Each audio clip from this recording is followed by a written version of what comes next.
I have been into learning and development for around a decade and a half now, and that's how the role evolved organically and on its own. When this opportunity to join ProHands came along, I felt ready for the challenge. You have a dual role. You're, Yes. heading content and you're heading learning. What is the secret sauce? Every time I build something, right, I have the end goal in mind. Who is Okay. the audience? What are they going to do with it? What is the impact that this is going to drive? Now, the good thing about at least content is that you get instant feedback. You know what is working and what's not. Thankfully, Brohands is a pretty flat organization, so it just makes collaboration a whole lot easier. Even the best strategies can fail without consistent execution, Of course. right? At the end of the day, it's about making your thoughts and strategies tangible as content. With ProHands, the product is at the center of everything we do. It's the nucleus, right, that holds everything together. What are the trends, or can we look forward to any innovations in the learning and development segment of the company? So I want to leverage AI more than we are doing right now. Hello, everyone. Welcome to the next episode of ProHands Pulse, where we take you behind the scenes of what actually lies behind the brand, the people who make it tick, the people who make the cogs turn within the machinery, who make it all happen. And today I'm very excited to have with me Nikita Bhutani, who's our Director of Learning and Development and also heads all of our great content. Hi, Nikita. Hi, Welcome. Shikha. Thank you for having me. Absolutely. So tell me a little bit about yourself, your background. I think everybody wants to know where you come from, early influences, school. So I have grown up in Delhi. This is home. Delhi girl. Yes.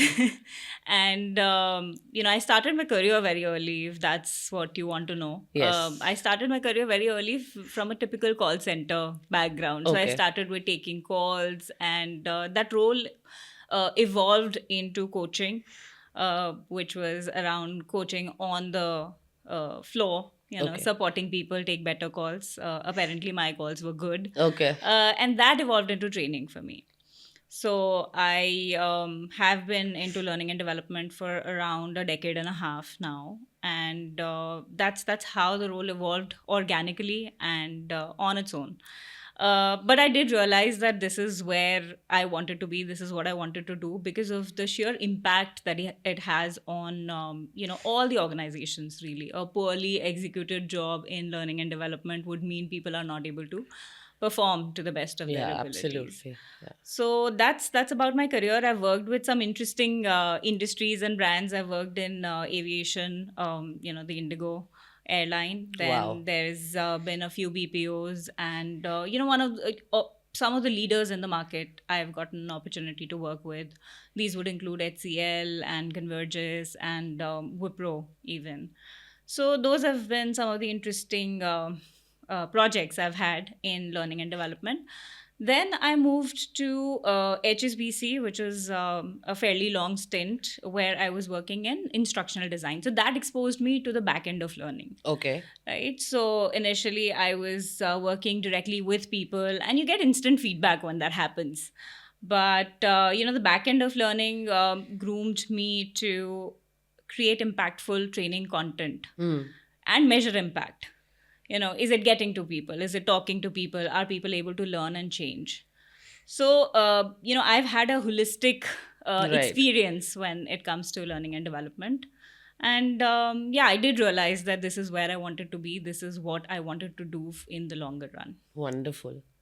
So Nikita, like you said, you've been with all the best known brands we can think of, Indigo, Wipro, HSBC. What attracted you to Prohance, which was technically still in the startup, ecosystem? Good question. What attracted me to Prohance was the opportunity to build a function from grounds up. Yes. So I was that didn't exist before It you did came not in. exist Okay. before I came in. The learning function did not exist. When you work with bigger brands, processes are well established. Of course. The teams are well defined, and you're doing part of what is expected out of you. there's very little room to experiment, Of course. right? But when this opportunity to join ProHands came along, I felt ready for the challenge because I knew that the impact that I make or the lack of is going to be is going to be my thing, right? So that's something that really excited me. I hadn't worked with a smaller organization before, but it has been an incredible learning journey personally for me. And uh, how long have you been now with ProHands? it's going to be 5 years in September, Wow. so a little over 4 years now. Wonderful. So, Nikita, as women, I think we're all used to this, balancing a personal life and our professional journeys as well. I know you have a small child at home, in laws, like we all do. How do you balance it all? Being a working mom and, all of that baggage which comes with it. I think I learned very early on that I can't have it all, do it all. Okay. So I know my strengths, and I know where I need help. So Okay. I'm not afraid to reach out for help. I've outsourced what I can so that I'm able to focus on what is important. So there should be no mom guilt. No, absolutely not. Yeah, I try to keep it away. There are days when work becomes really long hours, but then I compensate. So I know that there are only 24 hours in a day, and I can only do so much. So I don't really push myself hard to get it all together.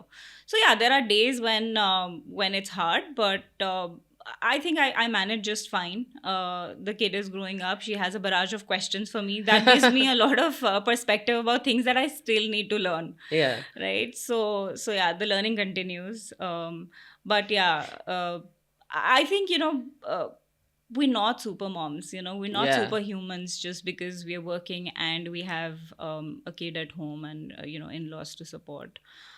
It's okay to be aware of your strengths and work on your weaknesses, and it works for me. It has worked for me so far, and I hope it will continue that way. Yeah. So, Nikita, coming to your role at ProHands, you have a dual role. You're, Yes. heading content and you're heading learning. What is the secret sauce? How do you make sure content is interesting? People click on all those PDFs and the Word Yeah. documents which you generate and they read through it. It engages our employees and it engages the other end user as well, who's perhaps outside Yeah. the organization. Uh, every time I build something, right, I have the end goal in mind. Who is Okay. the audience? What are they going to do with it? What is the impact that this is going to drive? So when you have the end goal in mind, the execution becomes so much easier, Right. right? And the good thing about at least content is that you get instant feedback. You know what is working and what's not, right? So it's a very evolving role, so to say, because you have to address an array of people with different personalities, personas, and so on and so forth. So that's what I keep in mind while building any piece of content, and it could be an internal training document for Right. all I care, right? It could be an internal learning document. It could be a sales document that the sales team is going to use to sell, Yeah. right? So I think having the end goal in mind helps me personally to align everything. The other thing is the impact that content has. It's generally looked at as a background function or even learning and development, right? They looked at support, like support functions that Right. work in the background. But I personally feel that the reach is immense, right? It touches all aspects, it touches all functions within the organization, and of course the customers and the prospects. Yes. So you look at a sales document that the sales team is going to use, you look at a training document that customer success is going to use to protect the business, you look at marketing content that is going to help generate leads. So you look at the reach, and then you feel responsible for it. And like I mentioned before, a poorly executed job in the L&D function will affect Yes. the overall business, right? So I look at both of my functions with a lot of responsibility, and the fact that they will impact the business. So that's how I find the balance. And Okay, that's great. So, Nikita, as part of the senior management team, you work with leaders across all verticals in the company. What is your most effective way to balance collaboration? How do you approach the leaders? What is your entire philosophy around this? Um, Thankfully, Brohans is a pretty flat organization, so it just makes collaboration a whole lot easier. Everybody, and I mean everybody from executives to the chief executive officer, if Yes. you will, are approachable, they're helpful, they're willing to help. So I do not have to think about whether I should pick up the phone and call somebody. Right. If I need something and if I need something delivered or done, I will reach out to the best person, who's the best for the job. Of course. And the fact that the leadership places learning and content at a high, uh, you know they kind of look at it as a high impact job, makes it easier as well. Right. So yeah, everybody is willing to contribute. Everybody has contributed quite a great deal to my success as a content and L&D leader. So Yes, I that know a lot of the senior leaders contribute to all our case studies, all our yeah, white papers, literally absolutely. an email which our CEO sends out every week as an update. I'm sure Yeah, that helps you a lot as a content absolutely, person. Yeah. absolutely, it does. So, Nikita, what is the best way to align business strategy with your goals in terms of content? Because you have to do day to day execution, of Right. course. You have to think about content strategically as well, like you said in our previous, Correct. chat. How do you make sure that it all comes together at the end of the day? Um, Personally, for me, it is important to have a solid strategy in place. Hmm. So that's what we spend time doing initially. Right. But then the mindset shifts to execution. I feel that a lot of even the best strategies can fail without consistent execution, Of course. right? And the execution evolves based on strategy, so that's it just chicken and Ties egg. in with Yeah, the chicken and the egg. yeah, Yeah. it's the chicken and egg scenario. What's more important, I cannot say, but my primary focus is execution. I mean, we Hmm. don't lose sight of it, because at the end of the day, it's about making your thoughts and strategies tangible as content. So that's where my primary focus is, but with a very solid strategy supporting that. Right. So, in your career, what has been an obstacle or hump in the road which you would you like to share some experience with us as an advice to people who've been wanting to follow your career? The recent one that comes to mind is people's willingness to adapt to technology, and I include myself. Okay. Right? So the world is changing. Yes. We're becoming more tech savvy, and for the right reasons, of Of course. course. Technology solves a lot of problems. So I remember when we were implementing systems or tools in place to kind of manage content or even learning, right? People are set in their ways. It's like asking somebody to kind of upgrade their decent coffee mug. It does the job. Just because a shinier one is available, people are not Yeah. always open to the idea. So, I faced some of the challenges there, but with constant nudges, and I'm good at that. I'm great at following up, and I'm very persistent that way. So, it works. So when the graph, I look at the graph month on month for the tools that I've implemented. I look at the usage, and when I see that there's change in the usage metrics, that gives me a lot of joy, because it's a hump that I have managed to kind of cross, and yeah, do better at. Yeah. And because there's so much dependency on people, Right. right? So that's one thing, adoption to technology. So, career advice for somebody who wants to get into L&D or to wants to, everybody likes writing or Right. creating content. It's everybody wants to do it now. So, any advice for somebody who wants to join your team, perhaps? So I think if you're somebody who's always curious, if you're questioning things, if you're willing to experiment, and it's okay to make mistakes, yeah, you should be able to put your ideas into action. Mm. If that's something that defines you as a person, if you enjoy working with people and collaborating, if you're good at you know just picking up the phone and calling somebody if you need help, right, that this is a role for you.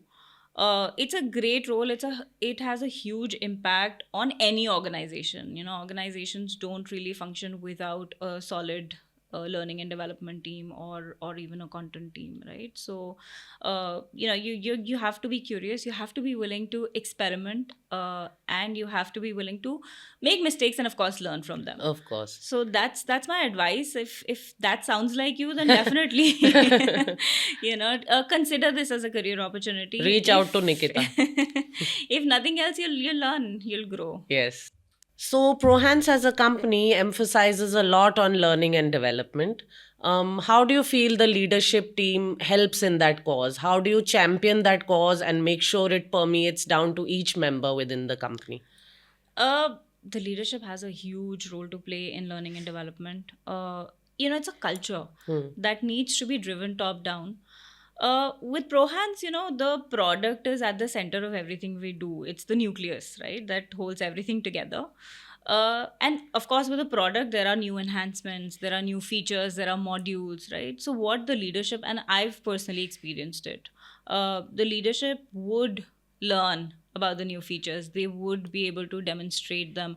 Of course, there are SMEs, who would know it better. Of course. But as ambassadors of Prohance, and I'm not just talking about the leadership, every one of us is an ambassador of Prohance, and we expect everybody to be able to do a good demo of the Sure.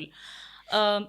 This comes from top down, right? When the leadership is able to quickly learn and adapt and even demonstrate, people are inspired Of to do the course. same, Yeah. right? So I think it's a huge cultural thing. It's part of the DNA. There are no exceptions. Yes. You talk about any leader, they will be able to talk about, say, the recent projects module that we've just launched.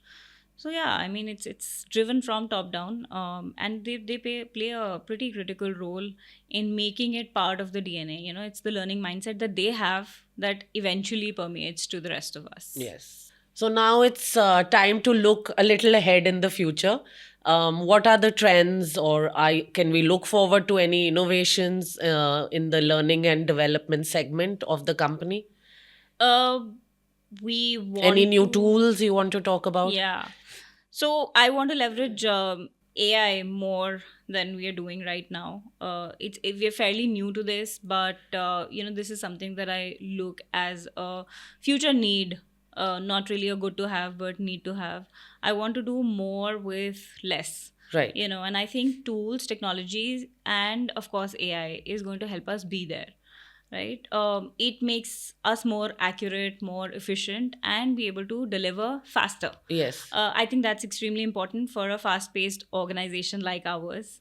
Other than that, I believe that we will look at people's personal growth as well, not just on the product front. That's something that is going to be a constant. Like I said, the product is the nucleus that Yes. holds everything together, but also career growth, and learning towards say managerial skills for executives or leadership skills and personal growth, so to say. Right. So we are going to invest a little more on that front. And yeah, we hope for the best. Yes, that's wonderful. Mm. So we can wrap up, Nikita, but before we let you go, I think everybody wants to know what do you do in your off time? What are your personal interests? What do you like doing? How do you unwind really? How do you do the balancing act between professional and personal? Yeah, that's a good question, Shikha. When I'm not working, and this may sound like a cliche, but I like to spend time with my family, Yeah. the little time that I have. Yeah, my 8-year-old can be a lot of fun. Yes. But other than that, I like to read history fiction. I don't know why. Really? Yeah, I really Wow. enjoy history fiction. I don't think we knew that about you. You have a favorite author? or- Yeah, I like Chitra Banerjee. Wonderful. Yeah. And I also, crime docu-series are, Okay. are a guilty pleasure. Who's getting murdered where? Yes. Wonderful. So that's a guilty pleasure. I mean, I enjoy watching some of those, and yeah. But even, some time off, some quiet time off Yes. is nice as well. Switching I off mean, just all the switching tech. off and not doing anything. It's a luxury. But yeah, that's something I enjoy. Nothing serious. Good. Wonderful. It was great chatting with you. Thank you so much for your time. Likewise. Thank you. Thank you so much, everybody. Till we meet again on Pro Hands Pulse. See you soon. Bye.